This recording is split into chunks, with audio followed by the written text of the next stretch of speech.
The Dice Tower, episode 624. H is for hype. Hype, hype.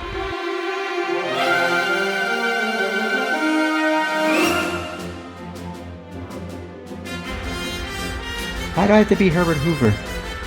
I don't know. Seems like a, rather high-profile name. He's the guy who invented the vacuum cleaner, right? Possibly. Seems like a pioneer, Oh, boy. Well, folks, we just got back. I'm Tom Vassell, by the way. I'm Eric Summerer. We saw each other like 2 days ago, which is very unusual. More unusual than that, we played 2 games, I think. We did. Wow.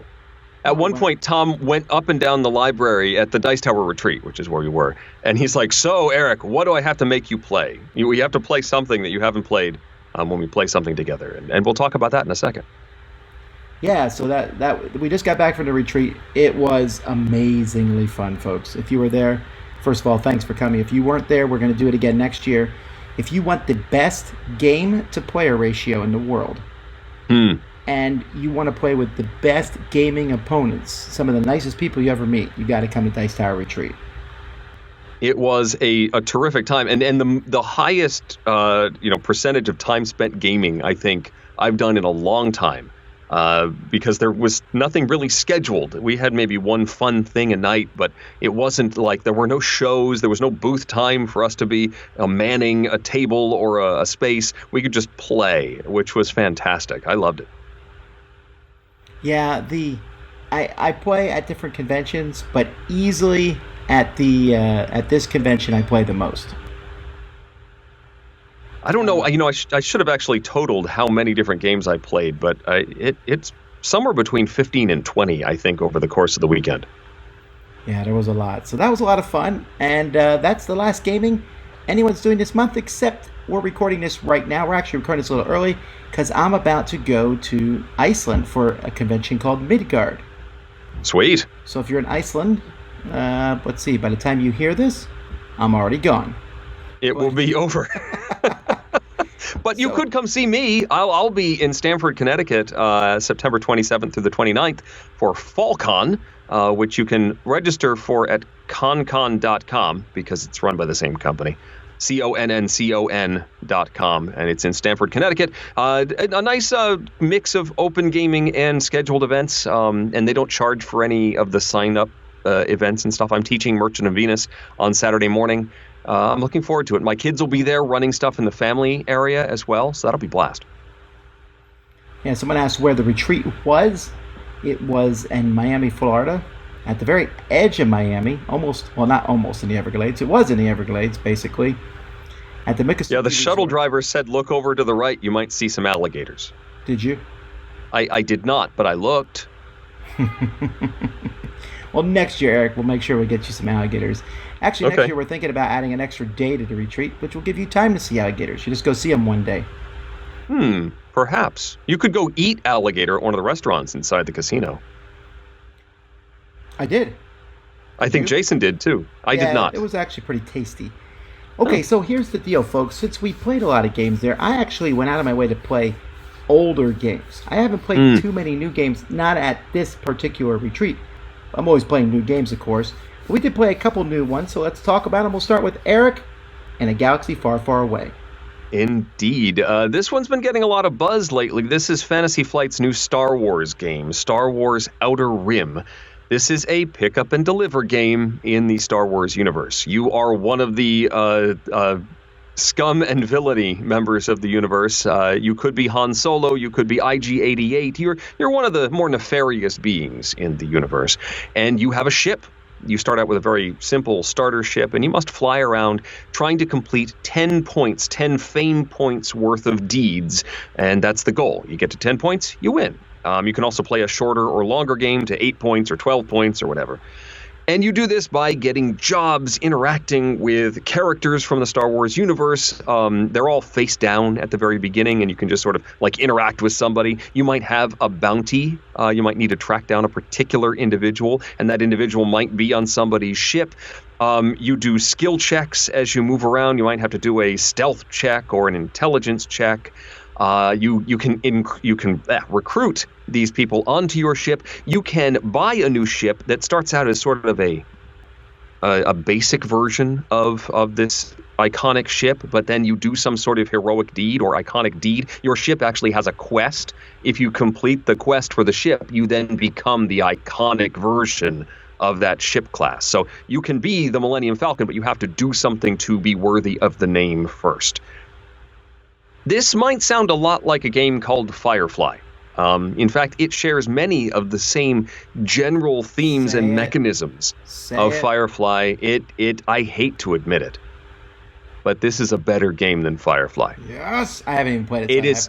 I don't have any skin in this game. You don't have a horse in this race, but it does many of the same things. Recruiting a crew that's going to help you get through various things, zipping around. You're also avoiding patrols. In Firefly, you're avoiding the Reavers and the Alliance. Here, you are avoiding 4 different factions of patrols, and you can gain and lose reputation with those factions, and they can slow you down or let you go by. You can shoot them down, but the resolution of your actions is just simpler here than it is with Firefly. It uses a similar mechanism to X-Wing, where you've got the 8-sided dice and they have a critical hit, regular hits, and focus symbols on the dice, and you roll them, and based on how good you are at something, either you need to get the critical, the basic, or even a focus symbol to succeed at what it is that you're doing. And then you can modify the results based on who's in your crew, but it's basically one die roll and maybe a re-roll, and you're done figuring out whether you succeeded or not, as opposed to having to do so many modifiers as you will with Firefly. It also moved faster. It's still a 2-hour plus game, but Firefly can be a 4-hour game if you're playing one of the longer scenarios. I don't think I'm getting rid of Firefly yet because I still love the game. But Outer Rim is definitely on my wish list now that I've played it out of the library. Star Wars Outer Rim from Fantasy Flight Games is a stellar game. Pun intended. Oh, really? Well. Okay, folks, I'm going to talk about Power Rangers Heroes of the Grid board game. Now, the box says Saban's Power Rangers or Saban? I don't know who that Saban. is. Yep, Saban is the television producer of Power Rangers. Why does that need to be in the Saban. name? Because that's the name of Power Rangers. It's Saban's Power Rangers. No one says it, but it's like the official title. All right. Well, here's the interesting thing about Power Rangers. I found that trading in the Mediterranean, zombies, and generic fantasy dungeon crawls are all overdone to death. And yet, I can easily get people to play those. Getting people to play Power Rangers was tough. Really? Yeah, I would say, hey, do you want to play Power Rangers? And they were like, maybe not. You didn't ask me. I would have played it. Well, I didn't play it at the retreat. I played it before the retreat. But well, that's fine. It just seems like this... Now, maybe it's because a lot of people who are my age, this has passed by, right? I never got into Power Rangers. I was a teenager when it started. I sneered at the Power Rangers. I looked at them and said, that is stupid. That is not Voltron. And it's stupid. But my little brothers liked it. Yeah, that's exactly what I said, but that sounded more snobby coming from me. Somehow you made it sound okay. Anyhow, this is a cooperative game. You will play one of the 5 Power Rangers included in the game, and forgive me if I don't know everything about Power Rangers, but there's a yellow, pink, black, blue, and red included in the game. Mm-hmm. They all have names, too, like the pink one is Kimberly. Trini, Billy, Kimberly, yeah. Okay, fine. And then if you buy the Zach. many different expansions and things, you get everything else. In fact, you can even get Megazord. The Megazord, yep. In one of your things.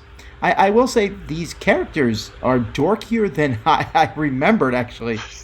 There's this one called Pudgy Pig, and he's essentially a head of a pig with a Roman helmet holding a fork and a knife, but that's it. It's a head with arms and legs coming out of it. Oh, you're talking about like the villains, the nasty monsters. Yeah. Oh, and they were all ridiculous. Is called the Nasty Knight, or it's the Canasty Knight. I'm not sure. You never know. Anyway, so the game is essentially a monsters show up in these various locations, and you have to stop them. There's this town that you're trying to defend, Angel Grove. And Yep. Rita Repulsa, some evil person who looks like Madonna almost, shows up with all her army of monsters, and they're attacking, and you have to go around and fight them with this really interesting combat system. You each have your own 10 deck of cards, and you have to play these cards one at a time against, like, generated enemy cards. And so you'll play one, they'll play one, you'll play one, they'll play one. And you're trying to destroy their cards before they go off, if possible, and do damage to them. You do damage by rolling dice, they do damage by attacking you, and you flip over cards from your deck. But woe betide you if you ever run out of cards in your deck, because then you're defeated. And if enough Rangers are defeated over the course of a game, when you're defeated, you regenerate, but you use up an energy. If enough Rangers are defeated, you'll lose. Or if the whole city panics, which it seems more likely. It's good. I like the game. It's fine. I like it despite it being Power Rangers. You know, if you kill enough of these putty dudes, you get Zord cards, which... Was this a ripoff of Voltron? It feels like a ripoff of Voltron. But, I mean, no, it's not a ripoff of Voltron. It's simply that Japan is very happy with a whole bunch of different properties that are about 5 things turning into one larger thing. It's just a thing in Japan, and it just happened that Power Rangers and Voltron were 2 of those that made it over here and became popular in the States. Okay, well, anyhow, it's fine. And then you can even get this Megazord at the end, and they're very powerful abilities that you can use once per round. But it's really about maneuvering around, using a certain number of actions, spending actions to attack the different monsters and so. And I liked it. I thought it was pretty good. Okay. But again, it's kind of despite what it is.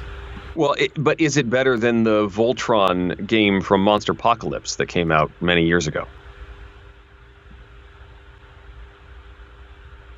Hang on, Eric. Yeah. Can you hear me? I can.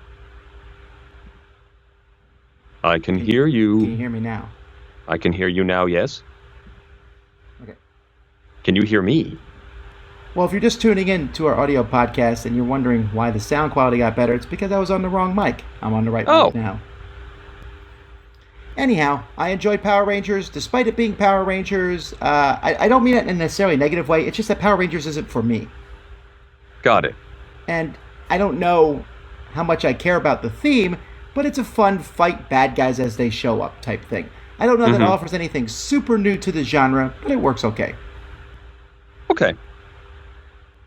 Next for me is a game called Detective City of Angels. This is not to be confused with Portal Games' detective game called Detective. This is Detective City of Angels from Van Ryder Games. This is a competitive mystery-solving game. You're moving around LA. There is a games master.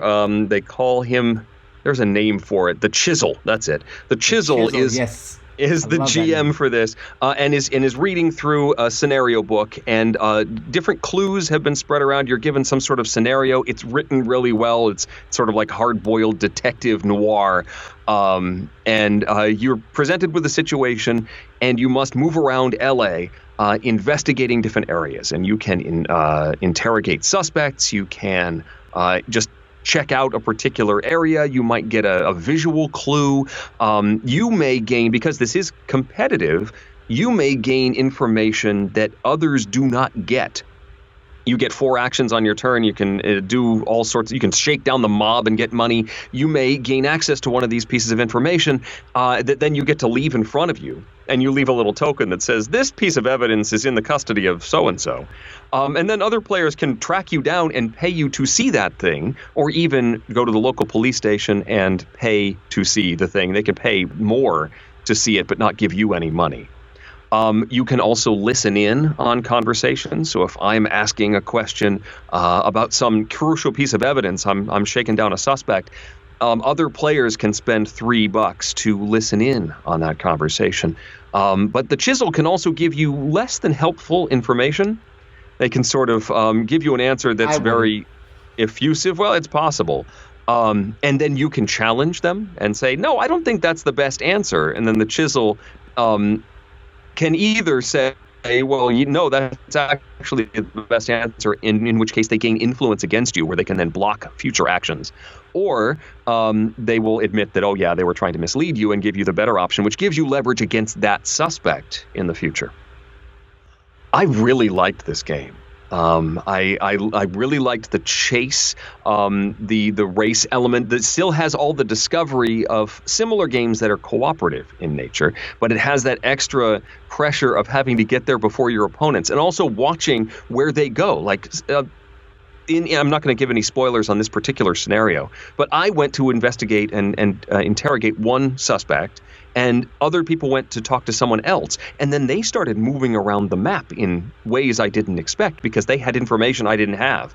And so do you follow them and try and investigate and get some stuff before they do? Do you try and play catch up and get the pieces of information that they've seen, and you have to spend money to do so? Or do you stick with your line of questioning, hoping that you manage to get there first? I'm also happy because I'm the one that found, we were looking for money, some hidden cash, and I found the cash. And Jason actually saw the same information I did, and he missed the crucial clue. So that made me feel really good.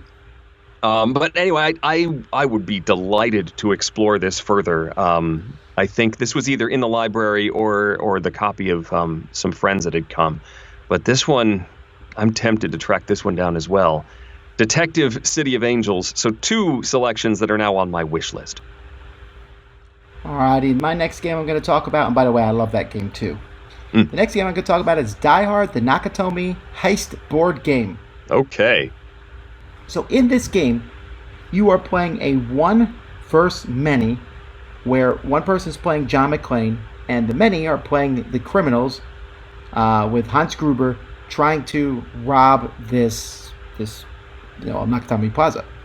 And so the game, each player or each team has a deck of cards you're going through it. It's played in 3 acts. And in each act, you have to accomplish certain goals. So let's say in Act 1, John McClane has to find a machine gun. Ho, ho, ho. He has to... what does he have to do? He has to... Did you say John McClane? John McClane. Sorry, did I say John McClane? This is you not did. The first time this has happened. Okay, oh, maybe this was like a senatorial game or something. No, it's not. John McClane has to find a machine gun. Ho, ho, ho. He has to find shoes that are too big for him and something else. I forget. He has to do these 3 things. And then once he does those, he gets out and goes to the next level. Then in the next level, he has to throw a body out the window on top of a police car, etc., etc. The bad guys have to do their own missions, which is shoot glass or find hostages or whatever it is. And it's really interesting. You have this back and forth card play while you're trying to it's essentially a race game. So I think it's pretty interesting. Couple problems with it. The second game, do you know what John McClane's going to do in Act 1? He's going to find a machine gun. He's going to find shoes that are too big for him. The third game, same thing. So I get that it's following the story of the movie, really well. But it doesn't necessarily allow a lot of room for much divergence. Yes, the way I run around the room. Yes, the way I do things. I can pick the order I do them in. Sure, that's all well and good. But it just feels like it's a little bit on rails. Okay. So it's the kind of game you should play once at a convention. But not buy. Okay. Maybe play it twice. Once you've played it once, you're like, okay, now we know how to play it. Yeah, well, then you want to flip sides. Yeah, there's that too. I mean, so the way you described it, though, it sounds like, you've got these 3 things you have to do. And when those things happen in the movie, they're all sort of spurred on by the events of the movie. Like, they're actions taken because of the circumstances. Does it feel weirdly constrictive to have that all laid out for you at the beginning of the story? Here are the 3 things I need to do in order to win? Not particularly. I mean, yes, you have to do them, but why wouldn't you want to find a machine gun? Why wouldn't you want to find a pair of shoes? The bad guys shoot the glass because they want to hurt John McClane and make him walk across it in his bare feet. McClane. Why do I do this? I don't know. To be fair, they're very similar names. I get it. They're different people, though. I know that. One is fictional. Okay. John McClane is real. You shut up. Anyway, that's Die Hard Nakatomi Plaza with John McClane. Got it. And the publisher? The publisher? IDW, I think. Yeah. No, it's the op. Well, sorry, it's the op. It's the op. Well, as Tom said, we were going to talk about some older games that we played as well in rapid fire. But before we get to that, Geoff has more evidence that robots and computers are going to destroy us all. We may need. Do you want to take a break in between these and save, or do you want to? Hang on one second. I need to quick listen to that very first one.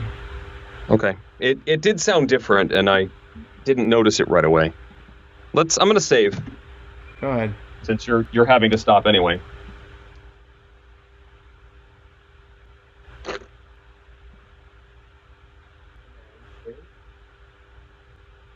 Wow.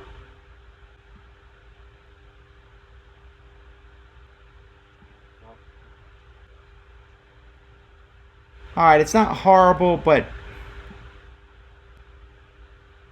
I think you'll have to mess with it a little bit. You might even want to leave a future Eric note in there. Oh boy, I like those.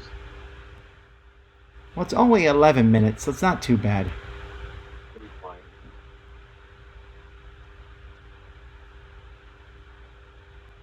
All right, what's people saying here who are watching?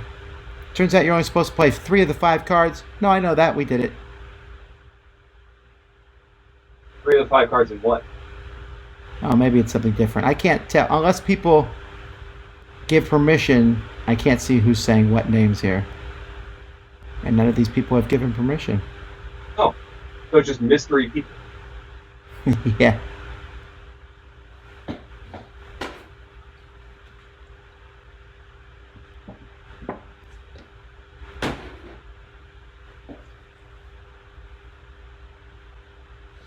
Well,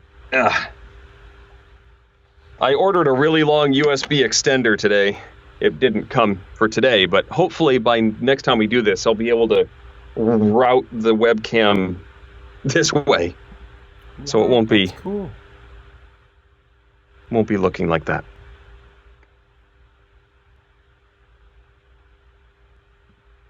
Okay, I'm ready again. Let's do it. Okay. I want to do something different here and talk about, since we played so many older games at the retreat, I thought that we should talk about some of them briefly, just so that people know we're not always playing new stuff. It's true. Even though I'm almost always playing new stuff. A couple of these old ones were new to me. I was playing catch-up. And that's the thing. So I went, for some reason, I shouldn't say for some reason, I really like Uwe Rosenberg games. And the Ultimate Trilogy is Lahav, Caverna, Feast for Odin. Sorry, Agricola fans. So the first day, I played Lahav with the upgraded chits from Board Game Geek. Oh, they're so marvelous. And it was just an excellent gameplay with 2 people. And it was very little interaction. None of us really went after each other. A lot of fun. And it was a solid game. And I was thinking, wow, I really like Lahav. So then I was going to teach it to Eric, but he's already played it partially or something like that. Well, yes, you asked me twice if I had played it before, and I had played it with you. And I'm a little disappointed you didn't remember that memorable game. But that's okay. Well, fine. But then I said, have you played Caverna? And he sheepishly said no. So I forced him to play. He did. He insisted, at that moment, he just yanked it off the shelf and said, come with me. Yes, that's true. But that's kind of what happened. So Caverna we've talked about before. Quick recap. You are a dwarf farmer / miner. You are building up a cave of rooms and a farm of fields, planting vegetables, and having herds of sheep and cows, and growing your family. Mm-hmm. It's very, very fun. And what did you think? I liked it a lot. It's a nice twist. It is very similar to Agricola. Like the whole planting and harvesting mechanism of the vegetables and the wheat is exactly the same. But I like the clearing of both cavern space and your farm space. And the drafting actions, the action spaces seem a little more straightforward. There are no cards in Caverna, which I missed a little bit. I think I still prefer Agricola a little just because of getting that hand of cards and trying to figure out how you're going to use it. But they're both excellent games, and I had a lovely time. Did you like the send them out on adventures and upgrade their weapons and stuff?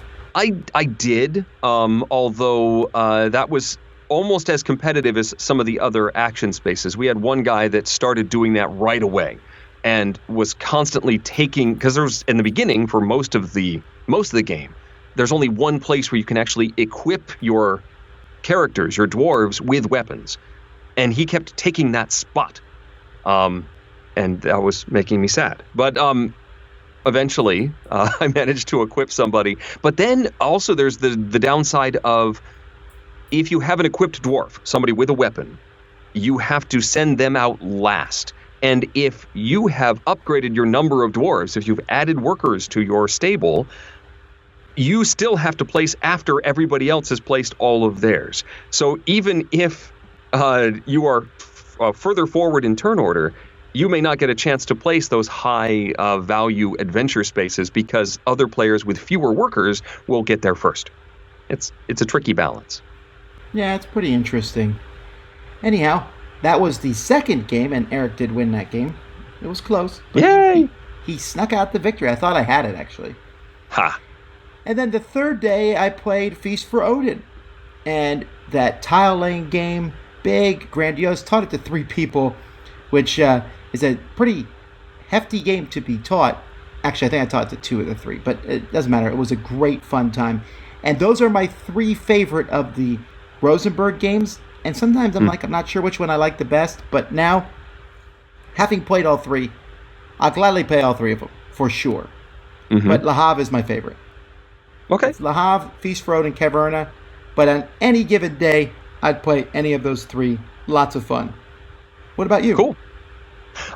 So I pulled out Roll for the Galaxy. Had maybe like an hour or 90 minutes or so before I had to go eat something, and pulled that off the shelf, said, I think we can do this in 90 minutes. Let's play this one. Opened it up, and it had a ton of pieces I had never seen before, because apparently another expansion for Roll for the Galaxy came out, and I didn't know it. This takes the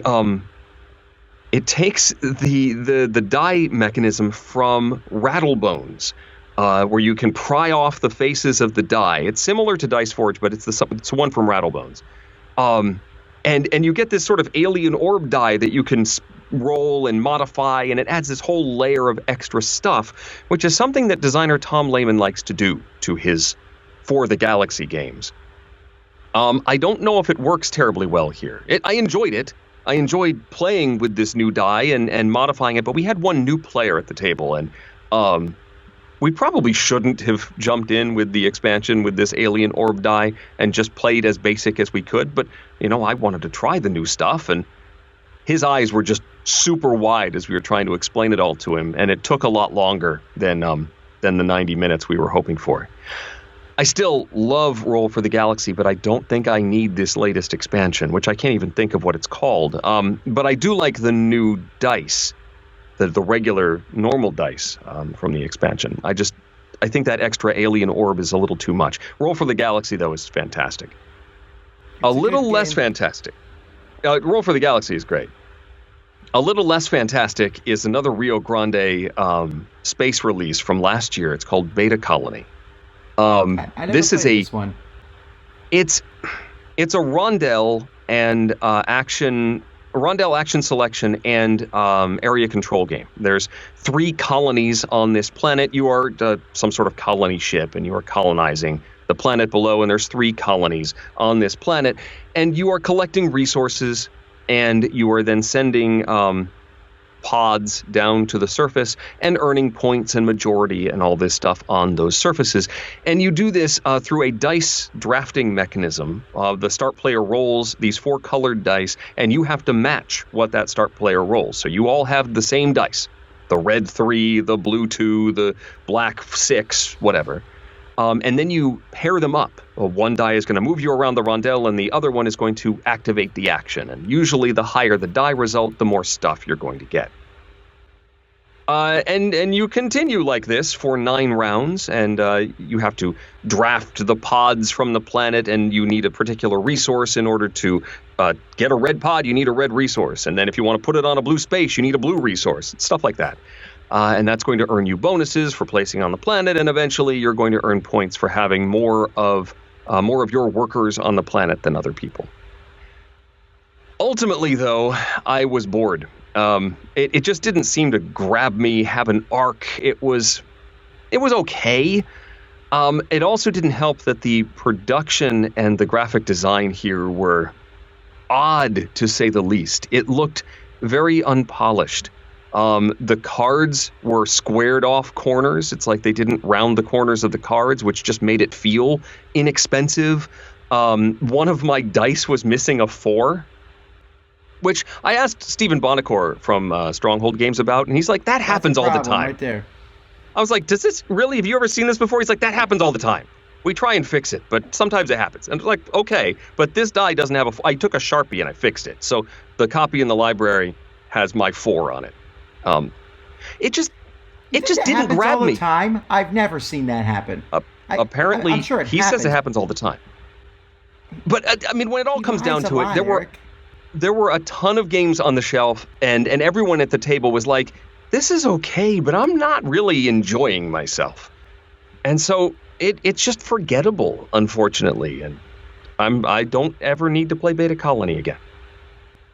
And last but not least, I finally got a chance to play Everdell. Why is Eric not letting me talk about any of my games? Because you talked about 3 games first, and so I was going to talk about 3 games, but then we had already talked about one of my games. Go ahead, finish up.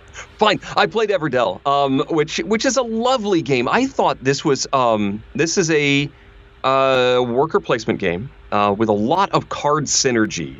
You're collecting these cards, trying to play them out on your tableau. You only have 15 slots in your tableau, so you have to be very careful about what you put out. A lot of the cards are either buildings, they're constructions, or they're characters, little animal creatures. And each of the buildings, many of the buildings at least, have space for a creature. It's got that synergy where if you build this building, then you don't need to pay for the person who lives there. And if you can get the cards out in order, then that's great. In addition to your hand, you also have a tableau in the center that everybody can buy from. So there's a lot more cards that you can work with, but then there's competition for those 8 cards that are in the middle. Deeper than I thought it would be. I thought that this was going to be a very simple, like an entry-level worker placement game, but no, this has more meat to it. And we also played with the expansion, the Pearlbrook expansion, which adds water spaces and a frog character, and it's adorable. It's well produced. It's a pretty solid game. So I'm glad I finally got a chance to play Everdell. That's from Starling Games. Okay, you can go now. Also, I played Puerto Rico and Mamma Mia. Okay. Okay, but the point of it is we had a lot of fun playing these games, and I think it's fun to pull those older games off the shelf. Although I will say, as the years go by, you can tell what games are the great games by the fact that they do get pulled off the shelf when they're older. It's true. Like, yeah, the games that were played the most there, let me guess. Reavers of Midgard, Tapestry, of course. Mm-hmm. Star Wars Outer Rim I saw played several times. What else did you see getting played a lot? Architects of the West Kingdom. I got to try that one too. Man, you get to play a lot, man. I told you. For the next 10 episodes. I know. I'll talk about Architects later, because that was good too. Yeah.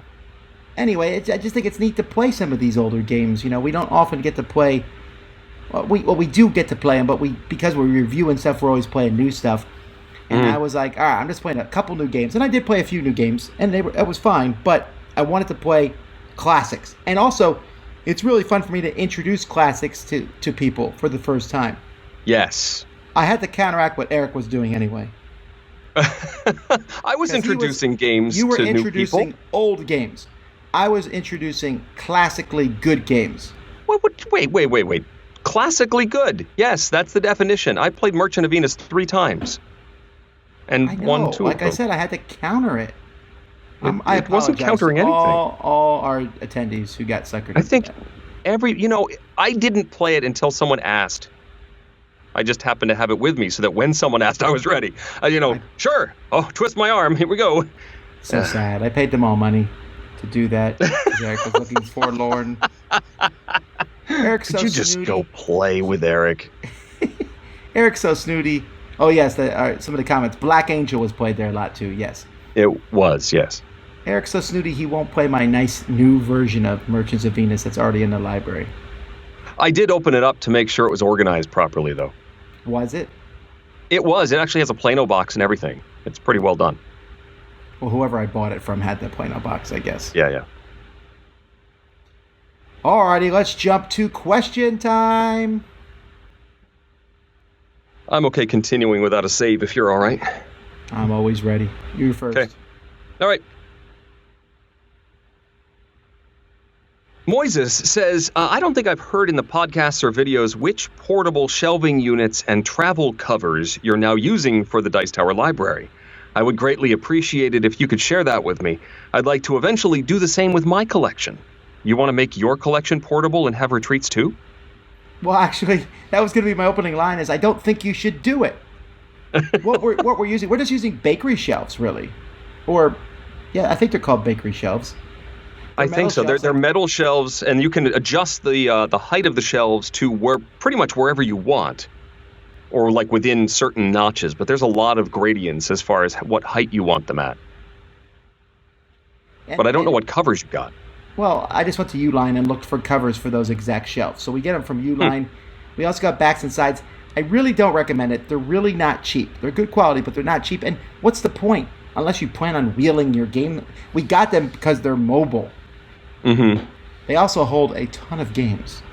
Each one probably weighs 400 pounds or so. But they're, again, really awesome. Yep, there's some videos out there, and there's lots of pictures on Twitter if you check out the Dice Tower account. It looked gorgeous once we got it up. But how long did you actually time how long it took to set up the library, Tom? Remember, we were doing it for the first time. From now on, it will take us like 15 minutes. Well, sure, you just pull the covers off, make sure, then pick up the ones that fell over. That will be less of a problem because we're going to shrink wrap them underneath the covers. Cool. So it's just a lot of unwrapping. Sure, well, just cutting it. Anyhow, how long did it take? Let's see, we started around 1. Does that sound right? Yeah, something like that. I was done around 9. However, I also was, we did a lot of other stuff. We put promos into the games. That took a while. The game for this promo, I would say the actual putting the shelves together and putting everything together, and we had about 15 people helping us and all. Probably took 4 or 5 hours. Right. Well, we sorted basically by size. So part of it was just putting things out on tables and then organizing the games by where are the Ticket to Ride size boxes and where are the rectangular boxes. And that was more of a chore than I thought it would be. Yeah, but I was really enjoying it, but it was a lot of work, and I went to bed very easily that night. Yes. Yeah, and I had been up since 2 or something, so yes, tired. Aaron asked a question. He wants tips for browsing a store in another country and buying games that aren't available in the U.S. or that you never heard of before. So he's there, another country, browsing a game store. It's fun, but it's intimidating. What do you do? He says, what's the benefits of visiting and perhaps purchasing games at a store in another country? Or is there a vassal corollary, where if a game is really good, it will be available in the U.S.? Uh-huh. Well, I mean, I visited a couple of game stores in Germany, and that wasn't too bad. I could sort of figure out, based on the graphic design what the game was. But like in Japan, I know that there are lots of games that appear in different packaging entirely. Like maybe a big box game here in the US will be sold in like a small card game size box there just for space considerations. They sort of remove all of that extra space. That would be more of a challenge to figure out what game you're looking at and what that game might be about. I might just take a stab at something that looks fun. Pick something on the shelf and look at the illustrations and go for it. Sure, that's fine. I don't mind doing that. I don't know if that's the best method. I guess the difficulty is if you see this game on the shelf and can't figure out what it is or what it's about, how do you get information on it? Just do something that looks interesting. Get on Board Game Geek and check, I guess. But at the end of the day, if it's an amazing game, it will be printed in English. It just will be. Yeah.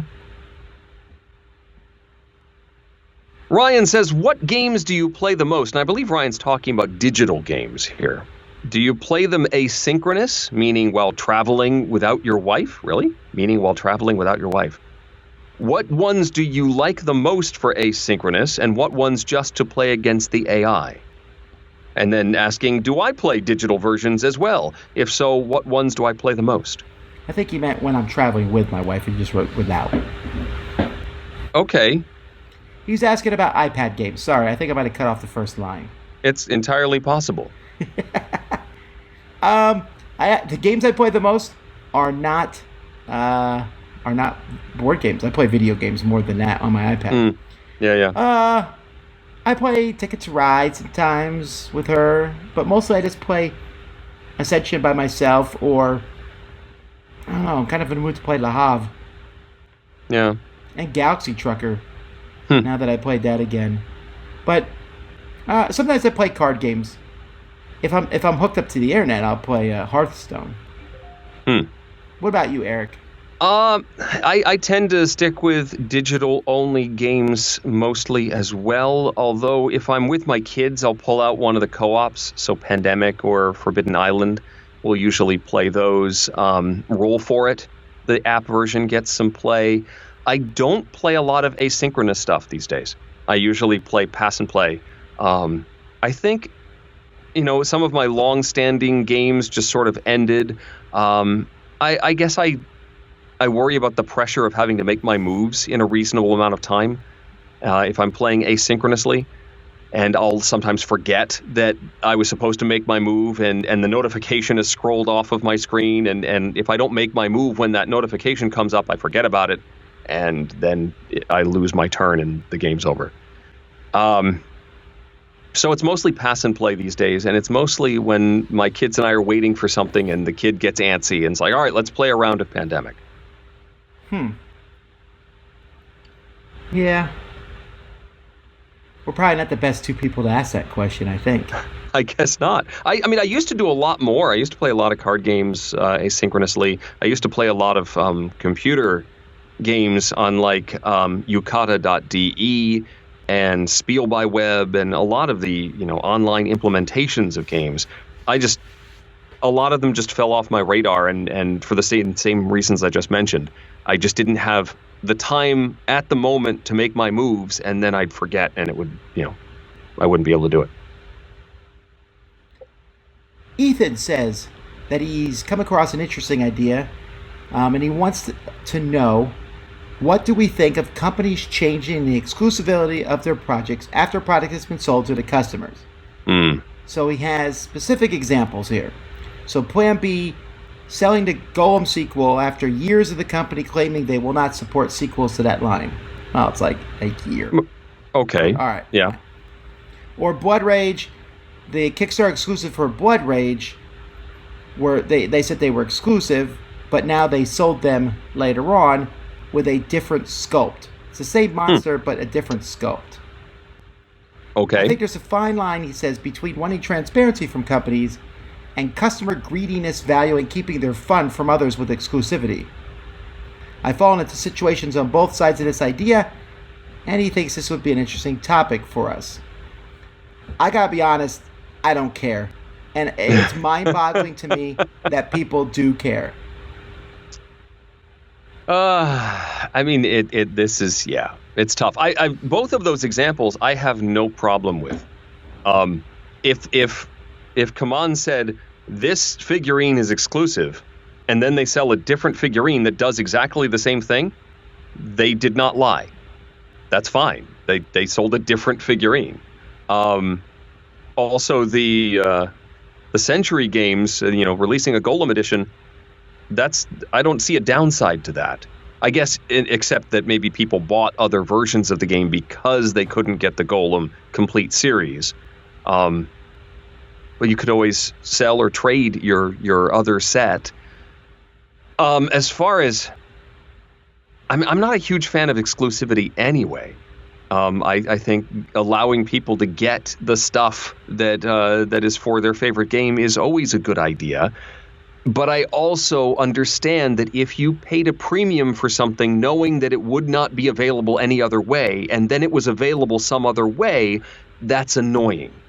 Okay, because you paid a premium for it. That's the one thing I understand. If you pay premium for something and then it comes out cheaper. Yes. But especially if it's changed the sculpt and stuff, first of all, who cares? And it just feels jerky. You're like, other people are having fun. Heaven forbid. Yeah.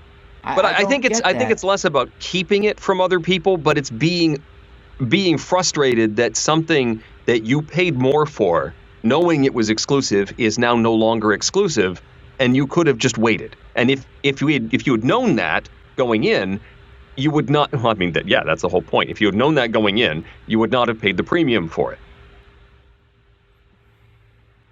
And yes, I think that's people who are getting upset though. Also, stop paying premium for. Never mind. Back our Kickstarter. All right. We got a question from Jordan. Jordan says, do you think there would be benefits for the board game industry to employ hard release dates like video games and movies do? I understand the difficulties in manufacturing, customs, etc., but it seems like companies would benefit from being able to market their games toward a release date instead of a nebulous time frame like what happens now.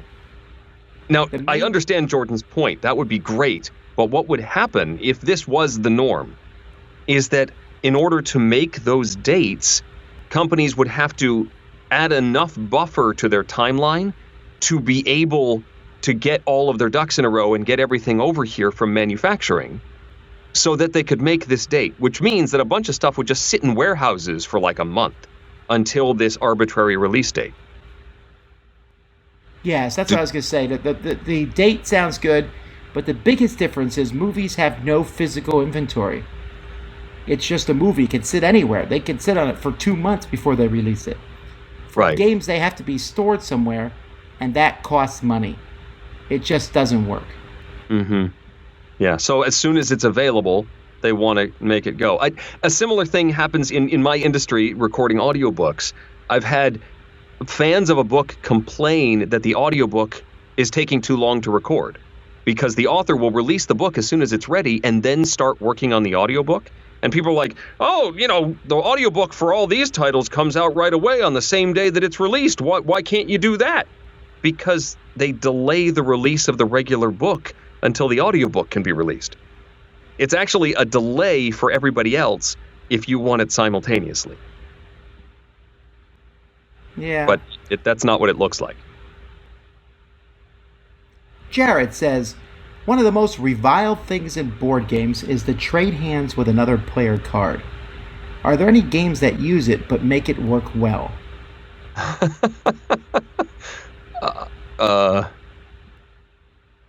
Make it work well.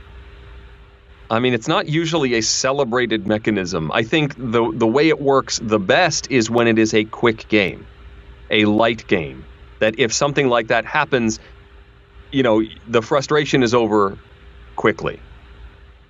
When it's used as sort of a surprise at the right moment, at a critical moment. Oh, now I trade cards with you and now I win.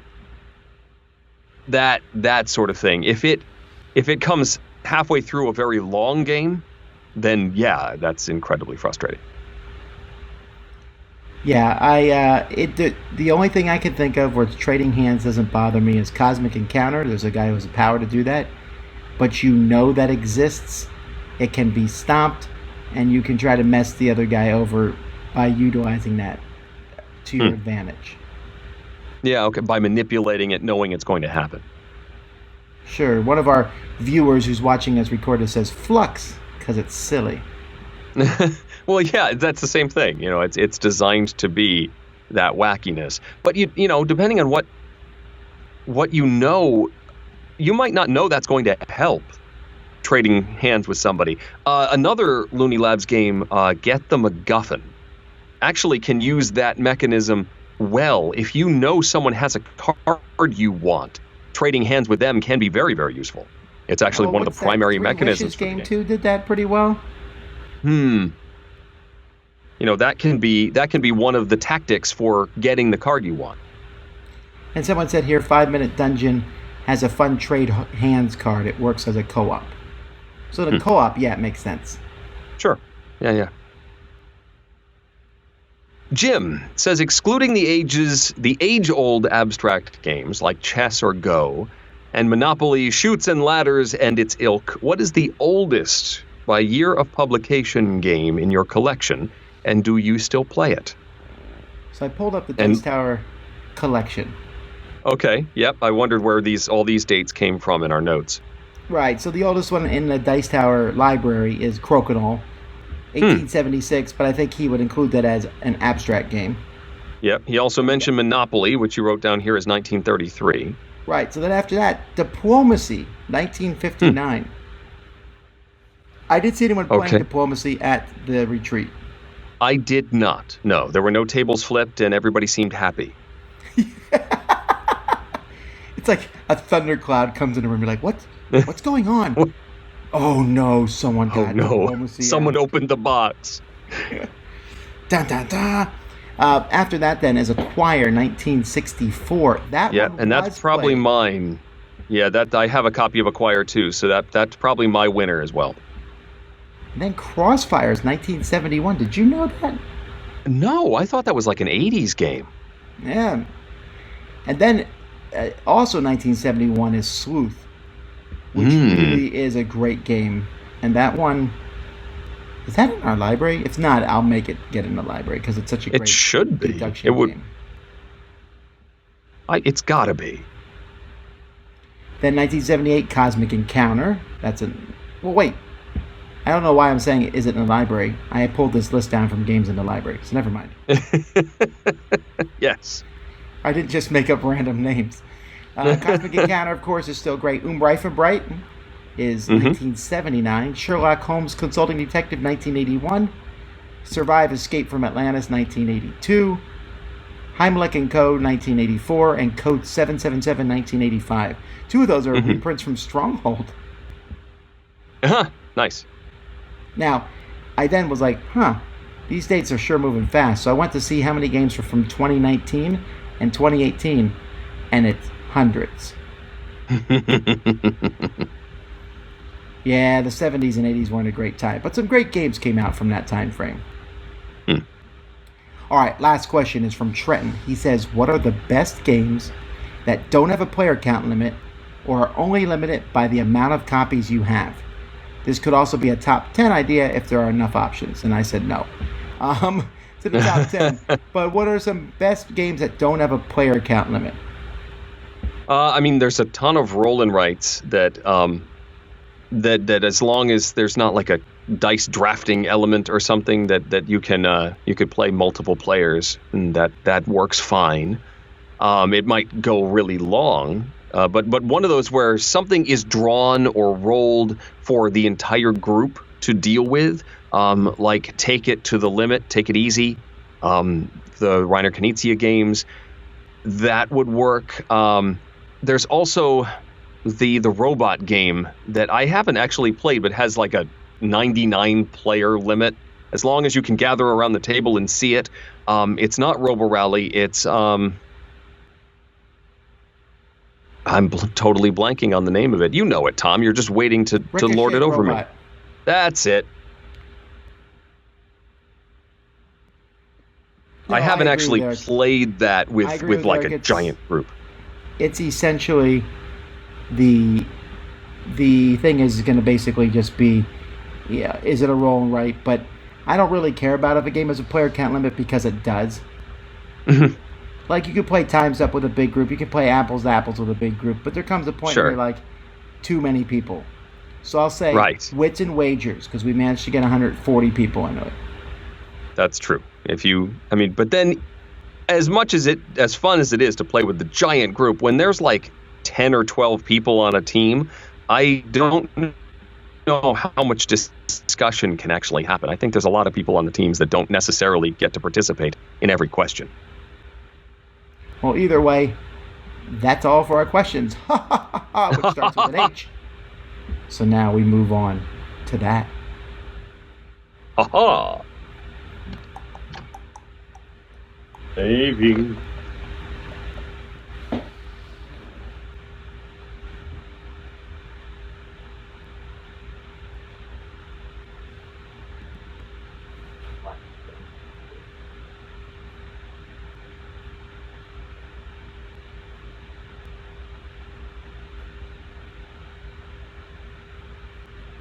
With streaming this live, we have the danger that something's going to go wrong. It feels more dangerous. With the what, the Huda? The fact that we're streaming this for everyone to watch, I think it's the pressure to not mess up and have to re-record a whole chunk of the show is very high. Yes, I'm not arguing that.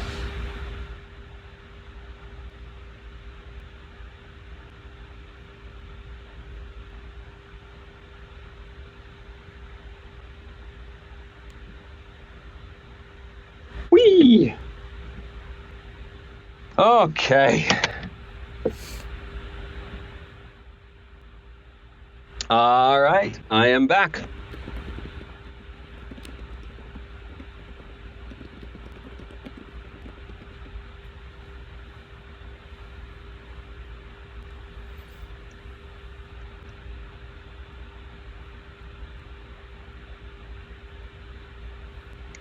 Alrighty.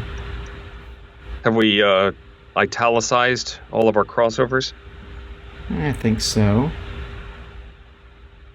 I think my number Someone 9 said, is... You look upset, Tom. Are you okay? I was reading a negative comment online. There you go. So That's I'm the face fine. Tom makes when you say mean things to him. Yeah, it wasn't mean things. It just was a negative comment. That's all. Alrighty. Here we go. Let's end this thing. I don't know why I'm so tired. I need to be awake. Well, you just got done doing an event. Let's do it.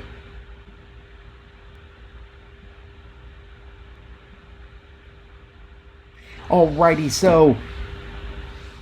Sorry, I forgot that. You forgot what you say? Alrighty, so here we go with our top 10 games that start with the letter H. Wait, we just did a letter list last time. We 2 weeks did. ago. We're trying to catch up and get back on That's not track. actually Otherwise, what we'll happened. never It's be just- done with this. It's because we shuffled the episodes around a little bit. Our next one will Yeah. not be a letter, it'll be something else, but we're getting to the interesting letters because this one was not quite so easy, I thought. Perhaps. Yeah, although I'm a little surprised that one of these didn't make your list. So we're going to Garbage. talk about that. We're going to talk about it in a second. There's a couple games that did make my list because their actual names or they had their names changed. So, for example, Heartland has had its name changed. It's now Gunkimino, which I just put, I think, on the list last time. So I'm Gunkimono. not going to do that twice. Or Hart der Grands, which was redone as Sheriff of Nottingham. Sheriff of Nottingham. So, Sure. and then- well, I'll talk about my other one I left off in about 10 seconds. I'm counting down. Hang on. Let's kick things off with my number 10. It's a little, small-known, lesser-known Uwe Rosenberg game called Lahav that Tom didn't put on his list because he alphabetized it under L. But Come on. Lahav is French No. for the harbor. Sure, but no one says Havre, le. They should. Well, Anyway, Uwe Rosenberg game. The reason it's number 10, it probably deserves to be farther along on the list for me. But like Tom said, it was a truncated game when we got to play it. And while I think it deserves a place farther along, I haven't really played it enough. So it's sort of a provisional number 10, kind of like Gloomhaven was 2 weeks ago. Lahav, number 10, for some reason not on Tom's list. My number 10 is Harvest. This is a... Eric's ruining my jive. All right. I'm not happy with Eric right now. Anyhow. Sorry about your jive. Is Harvest. Harvest is a small little worker placement game from Tasty Minstrel Games, which I did not really expect to like because it was small, and I don't always like the smaller games from Tasty Minstrel, but this one works so well. It's nice, it's simple, it's light. Place some workers out, get the resources you need to plant these vegetables in your farm, and grow them and get points. Very simple, easy, very enjoyable. Harvest. I picked a used copy of this up at a recent convention. I haven't had a chance to play it. Well, you'll like it. Cool. Grouse. My number 9 is going to show up on Tom's list, so I'll just sit here and ring my tiny little bell. My number 9 is Happy Pigs, which in my copy, they're now Happy Pigs and chickens and all sorts of things. But in this game, you have a farm that you are growing pigs in who will get larger, reproduce, have more pigs, get larger, reproduce, have more pigs. Occasionally you might sell them or eat them or whatever. It's straight up economic game, though. You are trying to get the most money over the course of this game by buying and selling pigs at the right time. Some random events happen, but you need to prepare for them and see how you deal with them. You can give the pigs drugs or something to make them... I'm sorry, not drugs. You need to vaccinate them, which is a drug, yeah. So I wasn't wrong.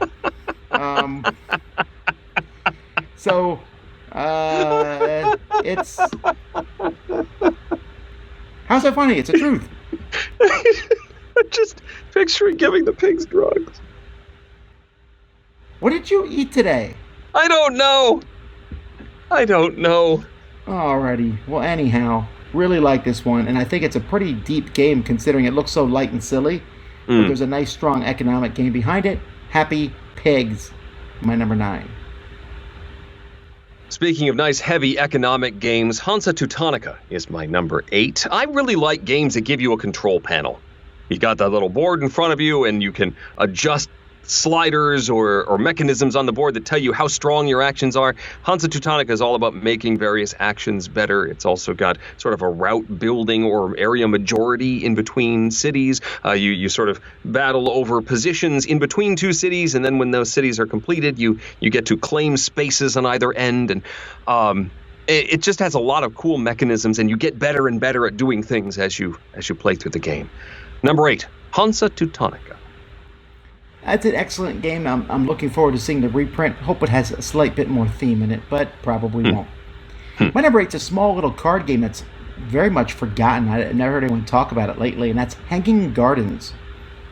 Hanging Gardens is a card-laying game where you put the cards on top of each other, you're building basically these hanging gardens and score points that way, and it's just really cleverly done. It's a great two-player game, actually, back and forth, and it's just mostly just a deck of cards as you lay them around. There's been more recent games that do something similar, Honshu and Hokkaido, but Hanging Gardens is a really good one, and those both start with H's too. But anyway, I picked Hanging Gardens, my number 8. My number 7 was one of Tasty Minstrel's first couple of releases. It's called Homesteaders. It's an auction and worker placement game. You win at auction these various tiles, and then you use workers on them to activate different powers, to trade resources, collect resources, do all sorts of cool stuff. It's all about finding the synergy in these various buildings and competing for the ones that are going to work best for your town. And it's actually a pretty nasty auction game because one player is going to get nothing in each round, and they get sort of a consolation prize, but it can be pretty nasty if you're not winning the auctions and not getting those cool buildings. Very fun. Homesteaders, number 7. I will say that this is a game that I just recently played because the 10th anniversary edition came out, and I realized I no longer like this game. Oh, no. I really, really dislike that not getting something on a turn. That's not fun. It's not enjoyable at all. And when there only being 10 turns in the game, you're literally not playing 1/10 of the game, possibly more. I really, really... It's also definitely a rich get richer. If someone gets ahead in that game, I don't think you can catch them. Some cool concepts just does not work for me at all. Okay.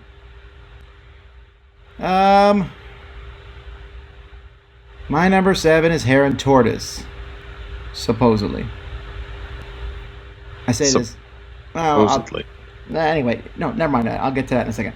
Heron Tortoise is a great game. Won the Spiel des Jahres. It's a racing game in which you are racing these rabbits around a track, and you have to go backwards to get more cabbage or carrots so that you can go forwards. It's very mathematical.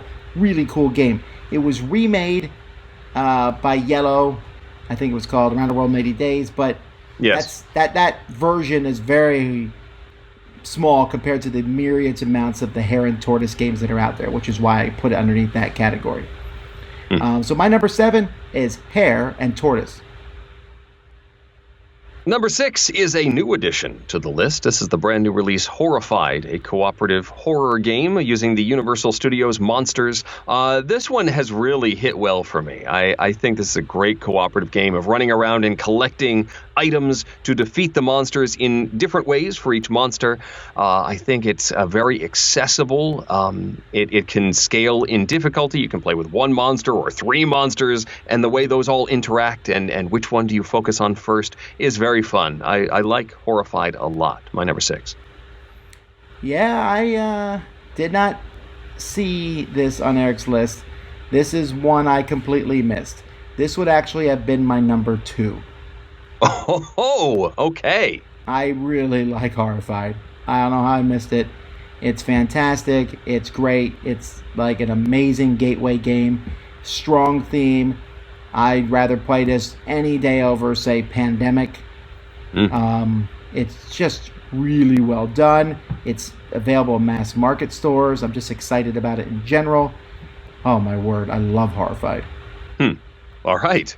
So my number 6, that's why I was complaining about Heron Tortoise, because I suddenly saw that in your list, and I was like, oh, yeah, it's on my list later. Oh no. No, it's not. No. Anyway, my number 6/5 is Hamburgum. And Hamburgum was Eric's number 9. This is a Matt Gertz game, who used to be a popular designer. I don't think he's done anything for a few years now. Yeah, he's been revising some of his older titles, I think. Well, I mean, he's done Concordia. That's true. So, I guess he's on a Concordia kick. Yeah, he's sort of revising Concordia, and he's done some redos of, like, Antica and other games. But yeah, I think Concordia has sort of hit solidly, and he hasn't been working on other stuff recently. Yeah, so it's just a fun game, though, Hamburgum. You're building churches. You get all these materials to build them, including a little bell that you need to finish off your church, which is a totally unnecessary piece, but makes me really happy. My number 6, and Eric's number 9, Hamburgum. It's actually probably my favorite of the Rondell games. Concordia's not a Rondell. It takes the Rondell and makes it a hand of cards instead. Hamburgum is the one of Matt Gert's games that I think I've played the least. So it's not farther along, but it's still a really solid Rondell game. Number 5 is going to show up on Tom's list in a bit, but that's okay because he has a different set than I do.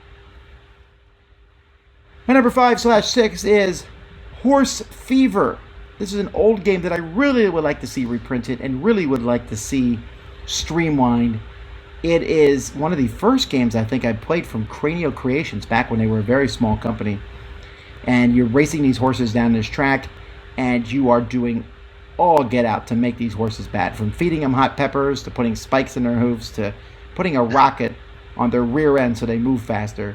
And then betting on them to see if they'll win or not. It is really silly, hilarious fun. I love it. Horse Fever. And in that game, you can drug the animals. Yes. You can also drug them in Happy Pigs. Right. Okay, fine. My number 4 is Hardback, which I don't think has quite the footprint of the paperback, its predecessor. Both are Tim Fowler's games about, it's a deck building game that uses spelling. But I think I like Hardback a little better. It's a little looser in the use of wild cards. You have more freedom in the way you are making the words. It's a little more gamery too, in needing to get synergies with your cards and concentrating on particular suits. But I like them both. But Hardback is the one that starts with an H, and it's my number 4. Hardback was my number 11, although now it's my number 12. Anyhow, sorry. My number 4 is Heroes of Land, Air, and Sea, which would be Roy Canada's number 1, for sure. Yes. He was teaching that right and left at the retreat. Heroes of Land, Air, and Sea is basically Warcraft, the board game. Big, grandiose. From the folks who make Tiny Epic games, and they're like, this one ain't tiny, but it's still epic. Yeah. All the size they saved up on the Tiny Epic games went into Heroes of Land, Air, and Sea. Every 5 years. They have to purge the saved space. Yes, so but it's still a great game, Heroes of Land, Air, and Sea. I really enjoy that, so that's my number 4, Heroes of Land, Air, and Sea. My number 3 is a Reiner Knizia classic card game, High Society. It's an auction game. You're acquiring cool stuff, but you don't want to be the one that spends the most because you will lose. Yeah, that's about it. You're also trying to avoid nasty cards, and you might have to pay to avoid it. High Society, number 3. That's a good choice. Hollywood Blockbuster is my number 3. Called Traumfabrik for a really long time, and Dream Factory, but Hollywood Blockbuster, I think, is the newest name of it. It's confusing, honestly. But it is an extremely entertaining game where you make movies, but it's a really good auction game from Reiner Knizia back when he made excellent games. I'd like to see a reprint of this at some point that actually could use modern actors, but that's probably just not legal. Yeah, it's still hard. A lot of fun, though. So, Hollywood Blockbuster. Number 2 was a huge hit with my kids and I playing through Harry Potter Hogwarts Battle, the cooperative deck building game where you work your way through the Harry Potter universe. What was that? I'm so surprised by this, not because it's on your list, but because it's the only Harry Potter thing on your list. What, you think I'd fill it with it? There's a lot of Harry Potter games that are terrible. There's a trivia game that was not good. There was get to the P's. There was a gnome toss game that was when we hit pandemic. No, I'm talking about Powerpuff Girls. Oh, great. Yes, I'm looking forward to that as well. Anyway, Hogwarts Battle is a terrific intro-level deck-building game in its early levels, but as it gets into the later books, as they call them, stories, I forget how I think they weren't allowed to use the word book or movie inside the box. So it's like story 1, 2, 3, 4, 5, 6, 7. Working your way through those, and some of the later ones can be very difficult indeed. If you were turned off by the simplicity of story number 1, work your way farther along, and there's a lot more to the box. Hogwarts Battle, number 2. My number 2, well, actually, / 3. But anyway, Hail Hydra. Hail Hydra! Eric, what is wrong with you? What? Hydra? Hail Hydra! All right, I'm taking him out. In this game, you're playing a bunch of superheroes. Some of them are actually Hydra agents, and you need to figure them out. It's a social deduction game that is enhanced by some good gameplay and an excellent theme. I like it a lot. Fantastic production values, and that is why it's my number 2, really 3. Also, my number 2 is really Horrified. Fantastic game. All right. My number 1, I was a little surprised that when things all sorted out that such a light game became my number 1 in the H category, but Hey, That's My Fish is such a solid abstract that works with so many different groups of people that it just sort of sifted to the top. It's a great little game, various different printings. We've got one of the earlier ones with these adorable wooden penguins that my wife likes to stand on their head and move around the board that way. There are other ones with very, very cartoony plastic penguins, but it works with my kids. It's worked with adults. I played it with my serious game group when it first came out. Hey, That's My Fish is a solid game and my number 1 starting with H. I like it, but man, to say it's better than all those other ones, I'm sorry, Eric, but you've regressed. All right. Ease of entry. My number one, the most amazing, fantastic, biggest, grandiose game that I own, and that's Heroscape. Although I don't play it nearly as much as I should because it takes so long to set up, which is sad. But it is a fantastic, fun toy game that eventually I'm going to be talking to my grandkids about. They're going to look back and see this game that their grandfather played that was amazing. Nowadays it's weird because I'll meet like people in their 20s and 30s and they'll be like, "Oh yeah, I played that when I was a kid." Yeah, Oh, yeah. okay, They saw it as a toy that they could get at Walmart. thanks. Yeah, but it is super fun, and I really like it. So my number one, Heroscape. It's Yeah, that was my number 5 on the list. And my kids are playing it on occasion. My youngest likes to pull out the pieces and sort of make his own rules. We're not really at the point where we're playing Heroscape by all of the strict rules, but I'm okay with that. I will try and work with whatever he has laid out as his crazy scenario. He likes to DM things. He likes to sort of run the scenario and make my elder son and me play. And I'll try and enforce the rules as best I can so that we can eventually play the real game. But still, as a toy/game, Heroscape is pretty solid too. all right. Let's take a look at the People's Choice list. Their number 10, also Heroscape. Number 9. You wrote Hero Quest. Oh, Hero Quest. You're right. Sorry. Not Heroscape. In fact, Heroscape's not on the list. No. Weird. Huh. It was Hero Quest. Well, anyway. Number 9, Hanama Koji. Oh, yeah. Number 8, Hearts. Well, sure. Number 7, High Society. Number 6, the Harry Potter deck building game. Mm-hmm. Number 5, Hey, That's My Fish. You're Not Alone, Eric. Hey! Yeah, and that was pretty high up there. Number 4, Hero Realms. So this I one's considered interesting. Hero Realms, but I think if there's going to be, I'm going to put Star Realms, high up on the S list.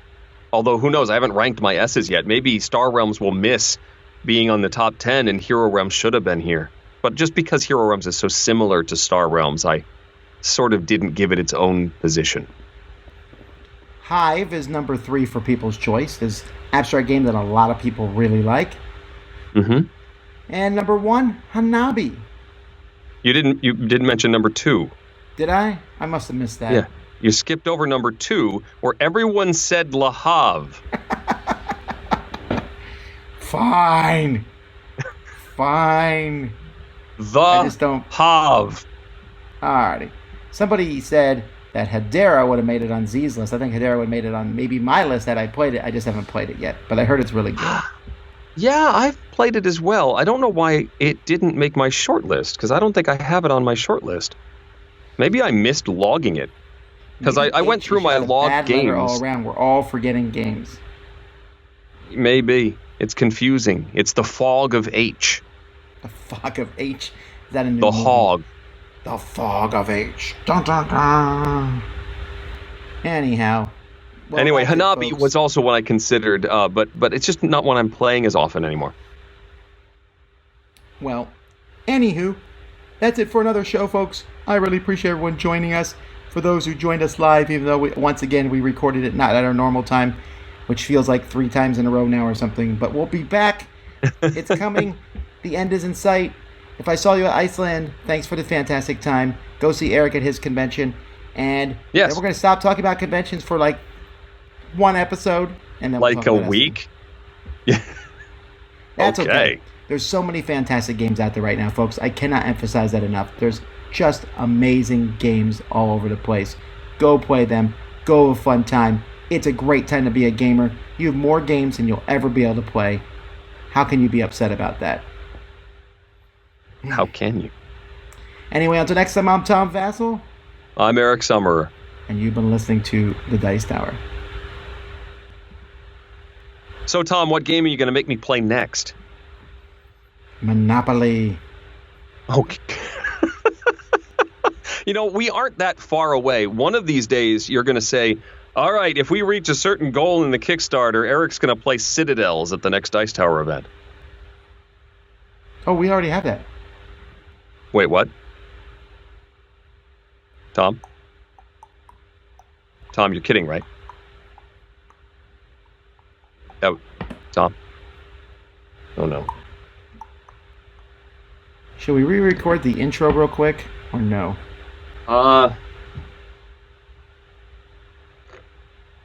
just not worry about it? You can hear it. I haven't been able to hear it directly. It's okay. It did sound different. Yeah, it's not great. See, it's because I'm using the eCam. I changed the microphone in eCam, but it wasn't changed in Skype. Doesn't eCam save the video file? Or do you not have it set to do that? No, I do have it set to do that. Give me 1 second. You might be able to strip the audio. You're brilliant. This is why I'm here. Because he's brilliant. Are we still on, by the way? We are. So I'm going to actually say goodbye to everyone who's watching. Thanks so much, everybody. Roy, thanks for joining. We have something for you to do later that we just figured out. Roy's Alrighty. like, thanks, boss. Thanks, everybody. See y'all later. Bye.